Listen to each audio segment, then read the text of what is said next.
앞뒤로 한번 인사했으면 좋겠습니다. 하나님께서 우리의 소망 되십니다. 그래서 우리는 소망이 있습니다. 믿으십니까? 네, 하나님께서 주시는 그 소망 가운데 오늘도 승리하시길 주의 이름으로 축복합니다.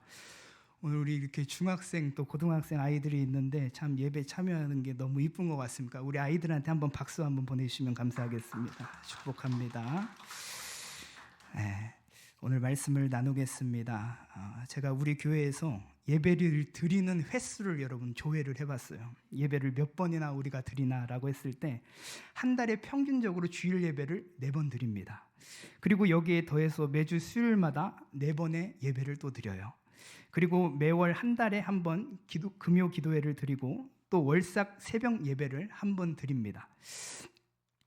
월삭 예배를 드립니다. 그리고 주일부터 금요일까지는 새벽 예배가 6번 진행되며 총 4주로 계산하면 24번입니다. 그래서 이 모든 예배를 다 참석하게 된다면 총 몇 번의 예배를 드리냐? 34번의 예배를 드려요. 그리고 제가 이것을 1년으로 한번 계산해 봤어요. 1년으로 계산해 보니까 무려 410번의 예배를 드립니다. 그런데 여러분, 여기서 놀라운 게 뭔지 아십니까? 이렇게 예배를 드려도 잘 바뀌지 않는다는 것이에요. 410번의 예배, 한 달에 34배의 예배를 드렸어도 우리는 유튜브를 통해서 여러 방면을 통해서 그렇게 많은 예배와 말씀을 들었는데도 나의 작은 마음 하나 바꾸지 못하는 게 오늘의 현실이라는 것이에요. 오늘날 많은 예배의 감격과 깨달음은 있습니다. 결단도 있어요. 근데 어찌 돼서인지 집으로 가면 오늘 본문도 까먹습니다. 오늘 내가 무슨 말씀을 들었나? 여러분 왜 이렇게 제가 잘할까요? 제가 그러니까 그래요. 많은 예배를 드렸으려도 우리가 감격과 깨달음이 거기서 그치고 만다는 것이에요. 여전히 그러면 또 집에 가서 직장에 가서 삶은 여전히 메마르고 하나님이 주인된 삶이 아니라 또 세상에서 방황하며 똑같은 삶을 살아가는 것이에요. 예전에 사랑의 교회를 담임하셨던 오카는 목사님이 이런 말씀을 하셨어요. 사람들은 설교로 바꾸어지지 않는다. 그래서 그 목사님이 제자 훈련을 하신 것이에요. 여러분, 여전히 우리의 삶은 많은 예배와 말씀을 들었음에도 왜 이렇게 우리의 삶이 변화되지 않는 것일까요? 예배 때만 반짝하는 것이 아니라 어떻게 우리의 삶이 날마다 예배자의 삶, 풍성한 삶을 어떻게 살아갈 수 있을까요? 오늘 그 질문에 대해서, 오늘 말씀에 대해서 한번 나누어 보기를 원합니다. 저는 이 질문에서 이렇게 생각해요. 그것은 날마다 예배자의 삶으로 사는 것은 물된 동산에 복이 흘러나올 때 하늘의 권세와 능력으로 살아나게 되는 줄 믿습니다. 여러분, 우리가 함께 모여 예배를 드리고 난 후에 여전히 하나님으로 기뻐하고 감사하고 메마르지 않고 예배자의 삶을 살아갈 수 있는 비결이 뭔지 아십니까? 내 안에 끊어지지 않는 샘으로 살아가는 것이에요. 내 안에 끊어지지 않는 하나님의 동행함으로 말미암아 새롭게 되는 줄 믿습니다. 그래서 여기에서 예배가 끝이 아니라 가정 가서도 직장 가서도 세상 가서도 하나님의 능력 있는 사람으로 감당하는 줄 믿습니다. 여러분, 우리의 인생의 가장 큰 복이 그거예요. 끊어지지 않는, 마르지 않는 샘물이 지금도 내 안에서 이게 뿜어져 나오고 있다고. 여러분, 이 세상 어떤 문제와 상황이 온다 하더라도 인생은 여러분 메말라요. 인생에 여러분 문제와 상황이 해결되면 괜찮겠죠? 아니요. 또 다른 문제와 상황이 내 앞에 닥쳐요. 그때마다 우리는 문제와 상황에 급급하며 살아가는데 우리는 그런 자들이 아니라 어떻게 합니까?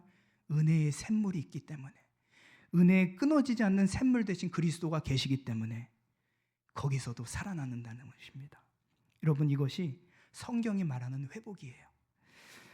여러분, 어떠한 시련과 문제가 있어도 예배가 끝났음에도 가정에서도 혼자 있어도 여러분 끊어지지 않는 샘, 그것이 있으면 우리의 삶에 모든 것이 회복되는 줄 믿습니다. 오늘 여러분, 이 복이 우리에게 임할 때에 더욱더 주님을 사모하는 저와 여러분 되길 주의 이름으로 축복합니다.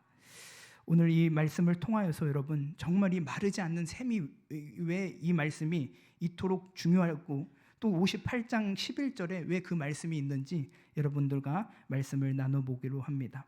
먼저 여러분 이 이사야 58장은 어떠한 사람이 끊어지지 않는 셈에 복을 받는지 대해서 말하고 있어요. 어떠한 사람이 이 끊어지지 않는 복을 받을 수 있는지.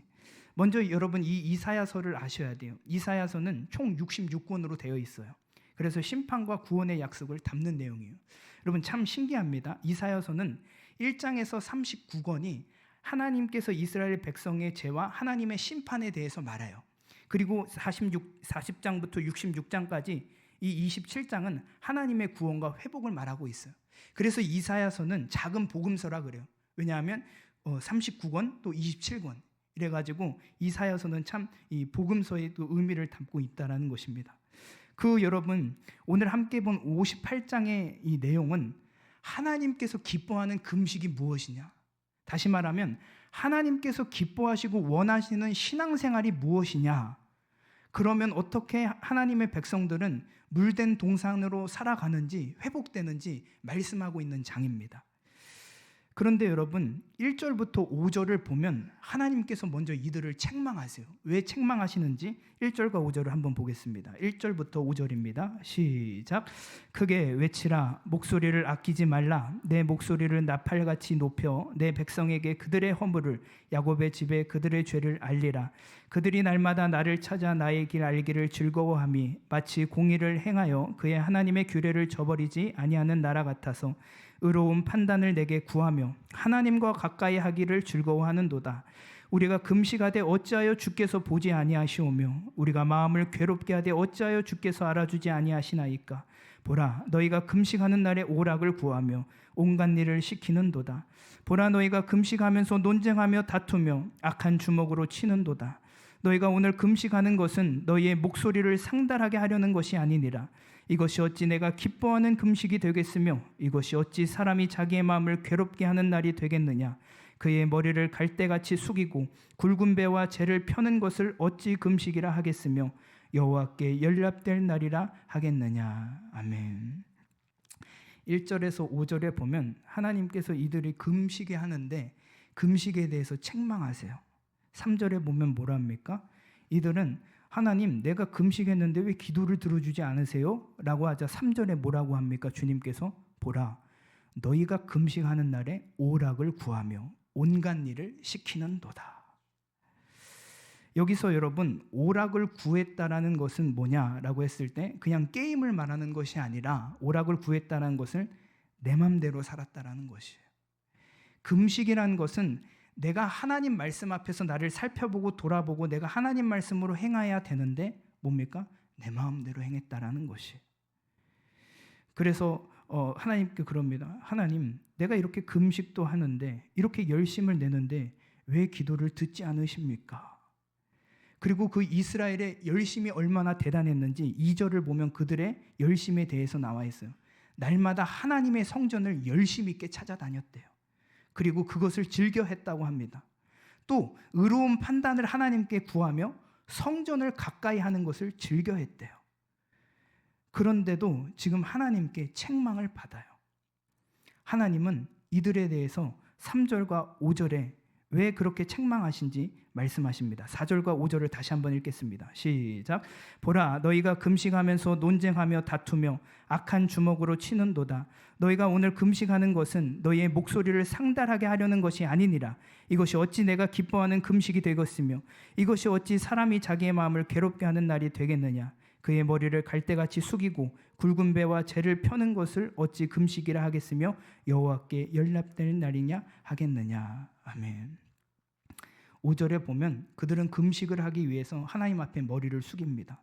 그리고 굵은 배옷을 입고 금식의 모습은 갖췄습니다. 근데 어떻습니까? 5절에 보면 4절에 보면 보라, 너희가 금식하면서 논쟁하며 다투며 악한 주먹으로 치는도다. 하나님을 바라보아야 될 사람들이 오락을 구하고 있고 하나님께 전념하기보다는 세상의 일거리에 취해 금식에 대한 것을 잊어버렸다라는 것이에요. 이것이 무슨 말인 줄 아십니까? 형식은 있는데 마음이 없다라는 것이에요. 자신의 집에 일하는 일꾼들을 학대하고 또 무거운 짐을 지었다라는 것이에요. 금식으로서 자신을 하나님 앞에서 비우고 죽여야 하는 그 시간에 자신의 이익을 위해서 다른 사람과 싸우고 다퉜다는 것이에요. 하나님은 4절에 그들의 기도가 마음을 다한 하나님께 기도가 아니라 그래서 받아들여질 수 없다. 그거 금식이 아니다 라고 말씀하십니다. 이들의 여러분 진정한 금식이 회개와 겸손이 아니라 뭡니까? 형식만 갖춰져 있는 것이에요.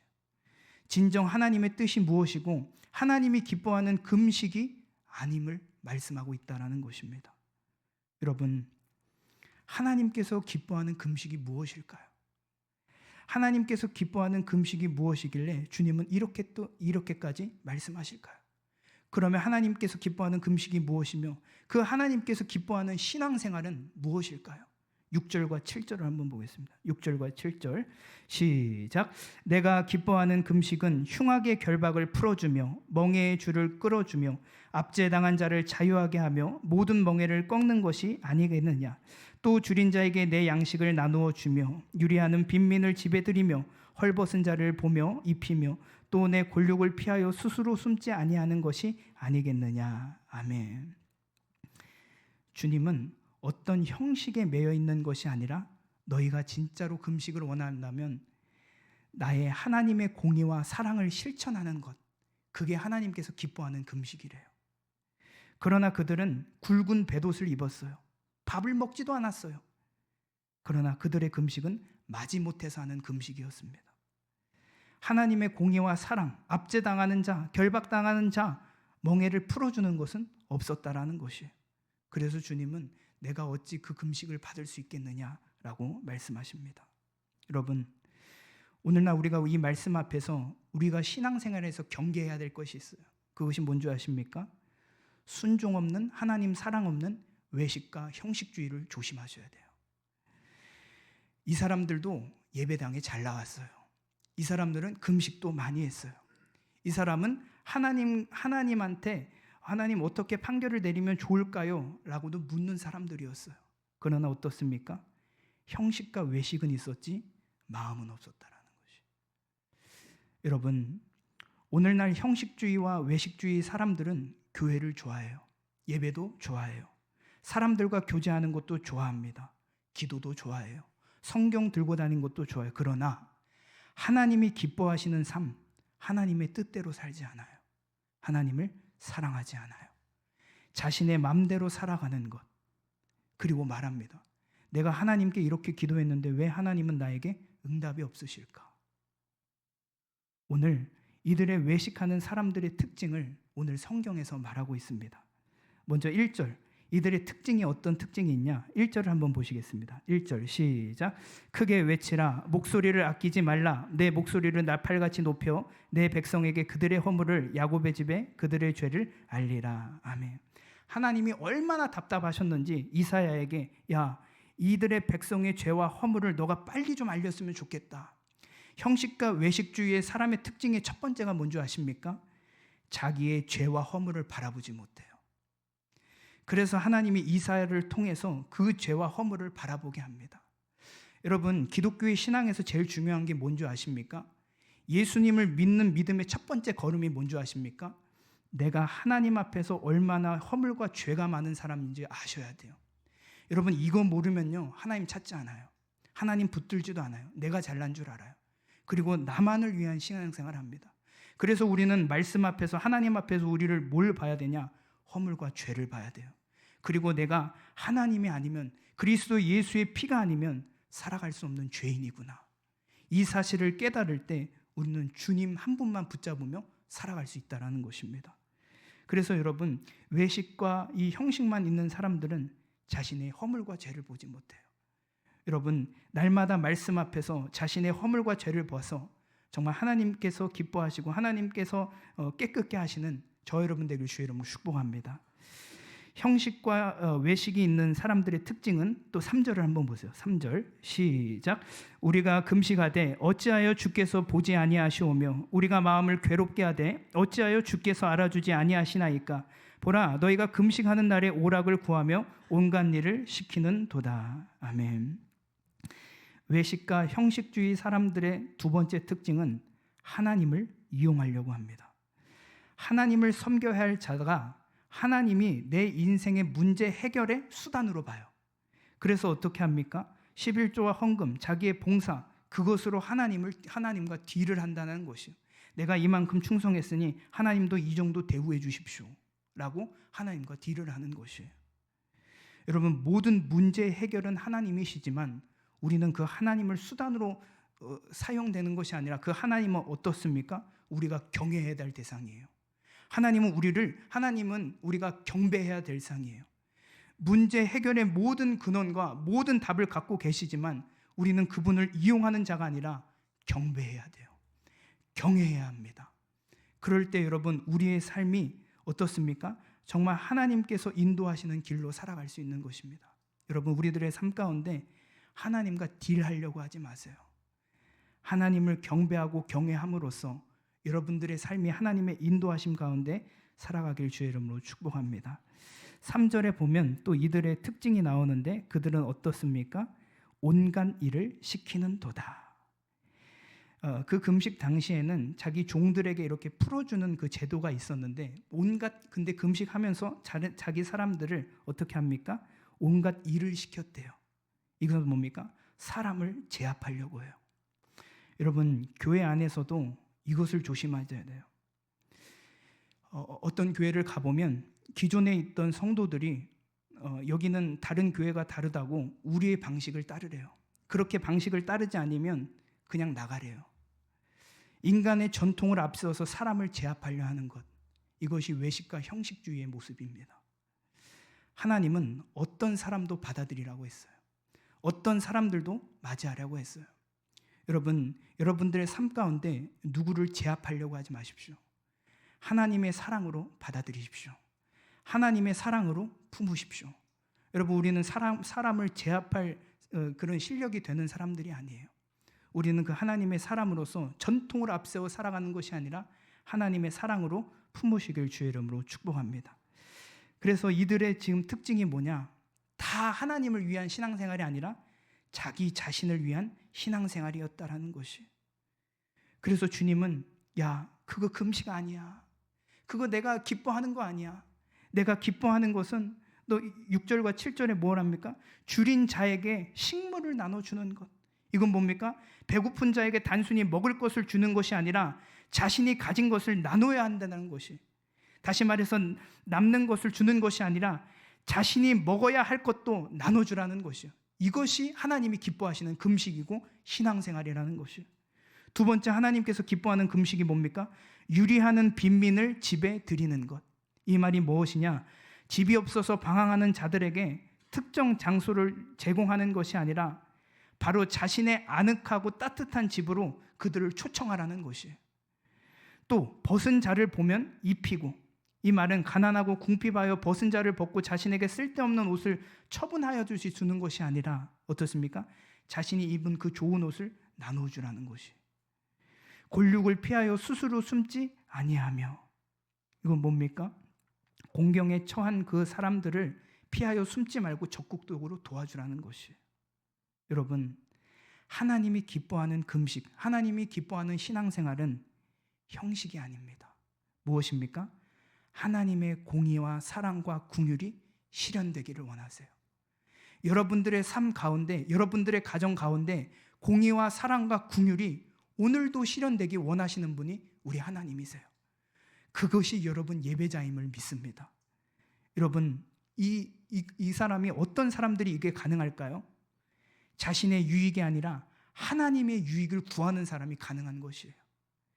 내가 부인된 사람이 하나님이 기뻐하는 신앙생활을 할 수 있다는 것이에요. 사랑하는 여러분, 그러나 오늘날 많은 사람들은 신앙생활을 하면서 하나님이 기뻐하시는 신앙생활이 아니라 자기 중심적인 신앙생활을 해요. 예배는 나와요. 형식은 있어요. 그런데 가정과 삶에 가보면 하나님이 기뻐하시는 삶을 살지 않아요. 왜 그럴까요? 왜 그럴까? 하나님이 기뻐하시는 금식이 아닌 어떻습니까? 하나님이 기뻐하는 신앙생활이 아니라 나 중심의 삶을 살고 있기 때문이에요. 하나님의 나라를 유익을 구하기보다는 자기의 유익을 위해서 살고 있다는 것이. 여러분, 자신에게 유익이 되면서 살아가는 게 다 나 중심이에요. 여기서 여러분 나 해보면 인생의 주인이 내가 아니라 주님이 아니라 내가 주인이 되었기 때문에 다 나 중심적으로 살아가는 것이에요. 그러니 신앙생활이 형식적으로 될 수밖에 없고 인생에 메마를 수밖에 없어요. 사랑하는 여러분, 하나님과 이웃을 사랑하지 못하는 이유가 무엇일까요? 내가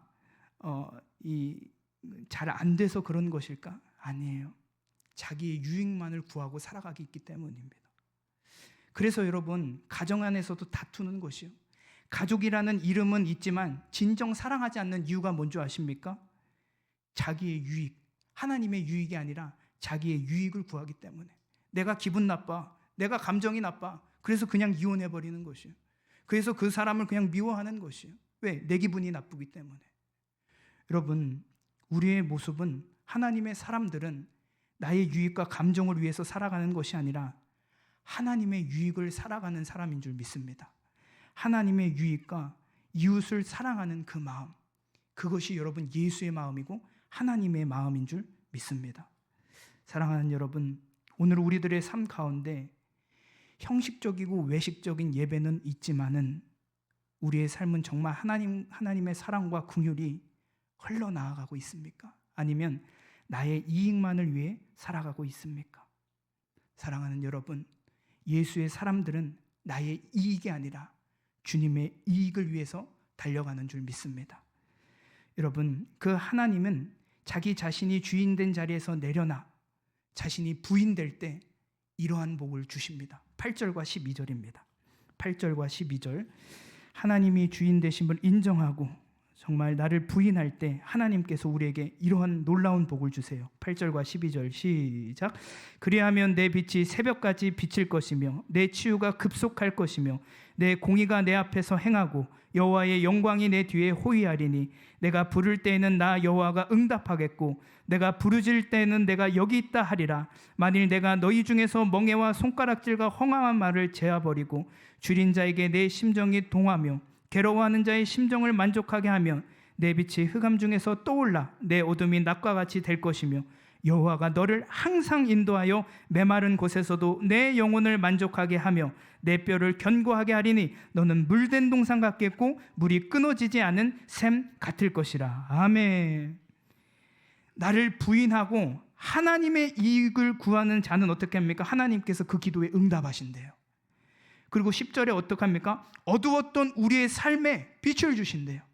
11절에 놀라운 말씀이 있으면 여호와가 너를 항상 인도하여 메마른 곳 내 영혼을 만족하게 하며 내 뼈를 견고하게 하느니 너는 물된 동산 같겠고 물이 끊어지지 않은 샘 같을 것이라. 여러분, 이게 얼마나 놀라운 축복인 줄 아십니까? 하나님의 그 하늘나라의 그 생수가 우리 안에 계속해서 넘친대요. 마르지 아니함 같이 계속 넘친대요. 나를 부인하고 내 안에 그리스도가 살 때 여러분, 우리의 안에 삶 가운데 날마다 물된 동산의 역사가 일어나는 줄 믿습니다. 여러분, 하나님의 끊어지지 않는 삶에 세 가지 은혜가 있어요. 11절에 보면 첫 번째는 뭡니까? 여호와께서 우리를 어떻게 인도하신대요?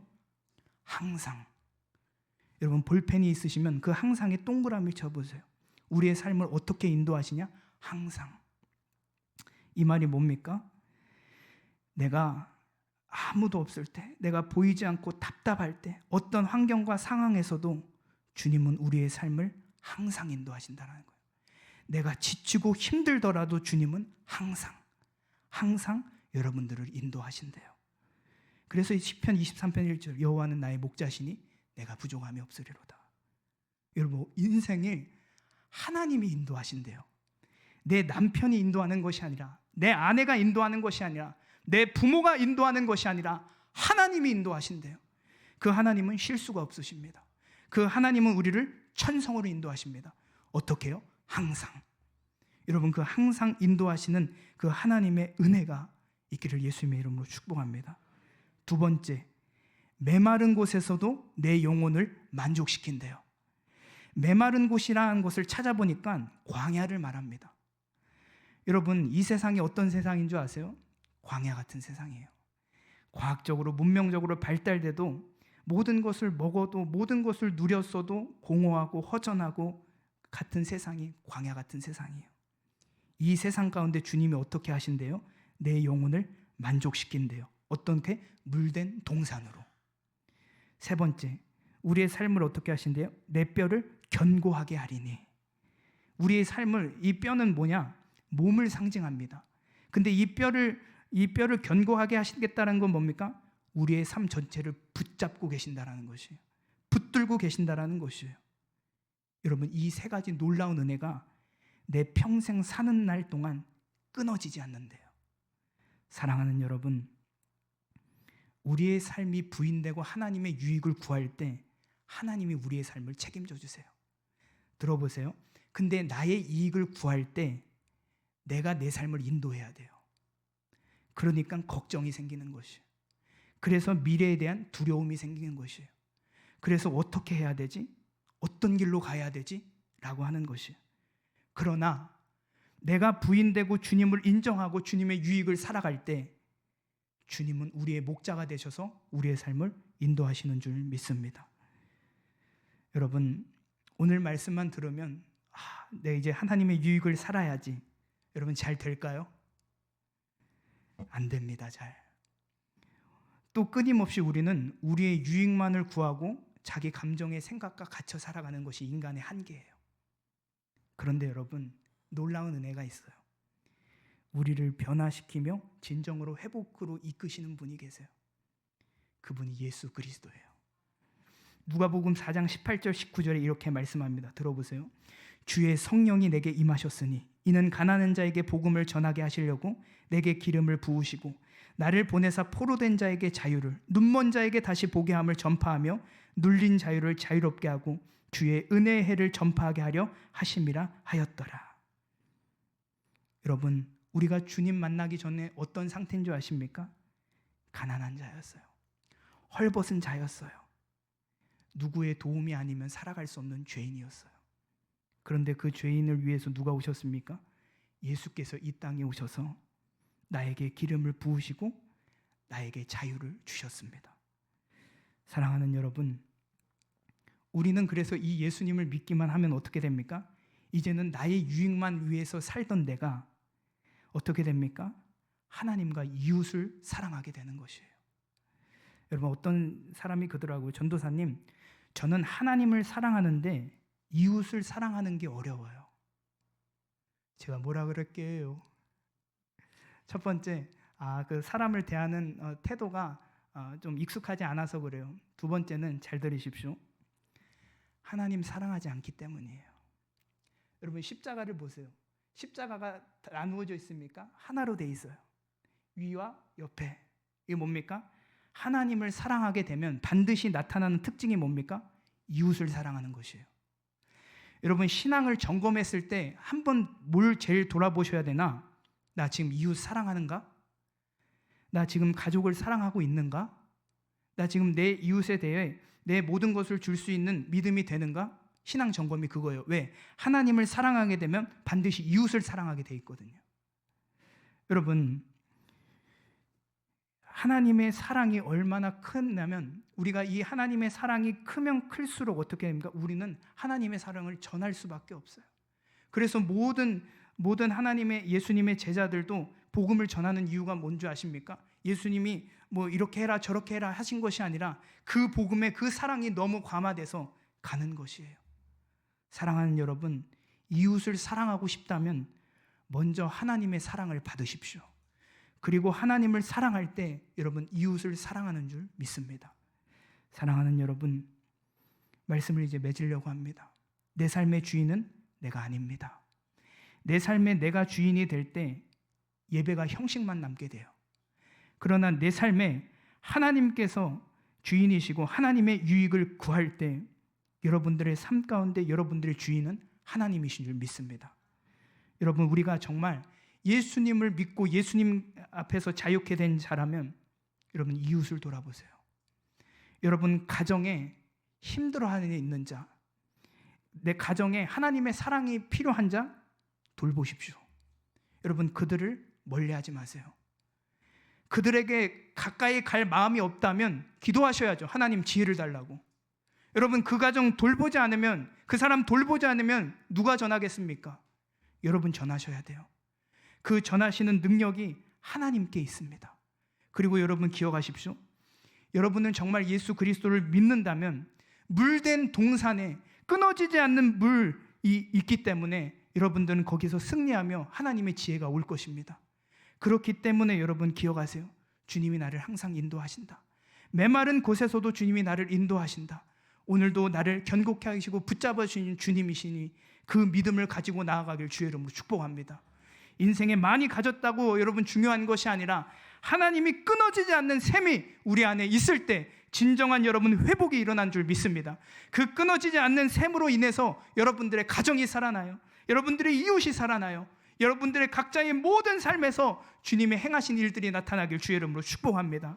내 인생, 내 신앙생활 부모가 붙잡아주는 것 아니에요. 다른 사람이 붙잡아주는 것이 아니에요. 내가 하나님의 샘물이 내 안에 넘칠 때에 여러분들의 그 풍성한 삶으로 하나님께서 인도되는 삶으로 살아가길 주의 이름으로 축복합니다. 기억하세요. 내가 물된 동산이야. 그래서 내가 물된 동산이기 때문에 남에게 줄 수 있어요. 여러분, 남에게 주는 거 이거 어려운 일일까요? 쉬운 일일까요? 조그만 거 하나도 남에게 주기 싫어하는 게 여러분 인간의 본능이에요. 근데 여러분, 내가 물된 동산이잖아요. 하나님의 모든 것을 받고 있는 존재라면 이것도 줄 수 있는 게 여러분 우리의 모습인 줄 믿습니다. 사랑하는 여러분, 오늘도 나 자신이 내가 주인이 아니라 주님이 주인된 삶을 살며 날마다 그 끊어지지 않는 셈이 여러분들에게 있어요. 여러분, 가정 자녀 때문에 너무 염려하지 마세요. 끊어지지 않는 하나님의 셈이 있는데 왜 염려하십니까? 왜 여러분 물질 때문에 염려하십니까? 끊어지지 않는 셈의 근원 되신 하나님이 계시는데 왜 건강 때문에 염려하십니까? 끊어지지 않는 하나님이 셈이 나를 치료하시는데. 사랑하는 여러분, 끊어지지 않는 하나님의 셈이 있으니 우리가 실패 속에서도 기뻐할 수 있는 것이에요. 끊어지지 않는 셈이 오늘도 우리를 살리시기 때문이에요. 여러분, 집에 돌아가셔도 기억하세요. 나 끊어지지 않는 셈이 있기 때문에 나 저 사람 사랑할 거야. 저 사람 오늘도 품어줄 거야. 내가 저 사람을 위해서 기도할 거야. 오늘 그 하나님이 기뻐하시는 신앙생활, 하나님이 기뻐하시는 그 금식의 삶이 되길 예수님의 이름으로 간절히 축복합니다. 우리 함께 찬양하시고 기도하고 돌아가시겠습니다.